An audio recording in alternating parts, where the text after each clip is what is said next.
Today's topic is how to motivate an addict or alcoholic into accepting treatment. There's a lot of misconception, a lot of mythology around motivation.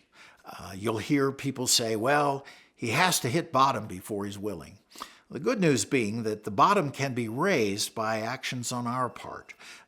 Those of us around the alcoholic or addict can increase motivation by understanding addiction, planning and preparing for intervention, and making a concerted effort, a unified effort, to increase the addict's awareness of the extent and severity of his or her problem.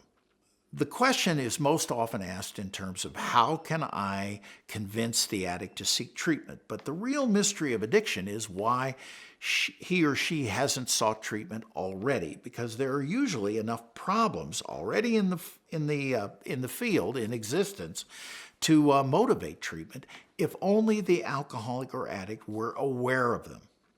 So our job is to increase that awareness and thereby motivate change. Now, there are three major barriers that we have to overcome. The first are defenses. You've heard of denial. I don't have a problem, therefore I don't need treatment. But there's also rationalization. All right, maybe I have a problem, but here's why I probably won't do anything about it. There's externalizing. Well, it's your problem. Why don't you change? There's minimizing, which is, well, if it ever gets a lot worse, then I'll change. And intellectualizing, which is, let's argue about the definition of change. Now, all those put together are enough to keep somebody using drugs and alcohol for years without realizing that it's getting worse, that their problem is progressing. That's one barrier that has to be overcome. The second is stigma. Like mental illness, alcohol and drug problems are stigmatized, which means that people who have them tend to feel ashamed of themselves for having the problem. When you say to somebody who's mentally ill, you have a psychiatric illness, they often hear you're crazy and become very defensive. In the same way, if you say to someone with an alcohol or drug problem that you're addicted, they hear you're weak-willed, you're immoral, you're irresponsible, you're not a good person. And all of those things turn treatment into a defeat in the mind of the addict or the alcoholic. We see it as a victory over addiction, but to them, they're ashamed of needing help in the first place. So that's the second barrier we have to overcome. The third barrier, of course, is the most important, and that is enabling, which is behavior on the part of others which protects the alcoholic or addict from the consequences of addiction. In many cases, some of us who are trying to intervene are actually helping the addict avoid treatment by our actions, by changing our behavior in a systematic, organized way, not a spontaneous way, but an organized way.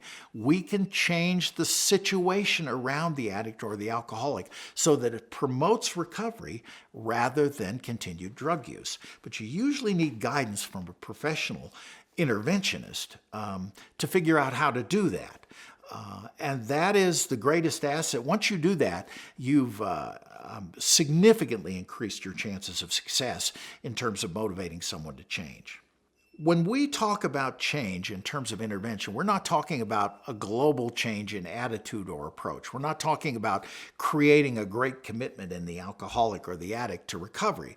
We're simply talking about getting to yes, the magic word in motivating someone change. We want to simplify the options down to yes or no, accept treatment today or not, to make it as easy as possible for the addict to say, okay, I'll go along with you, we'll try. And that's all we're looking. We're not seeking anything larger than that.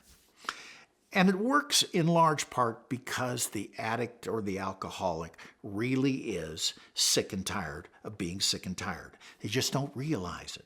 But if we can create an atmosphere in which that realization can come to fruition, we'll get somebody who's motivated enough to seek the help that they need. And that's our job. Thank you.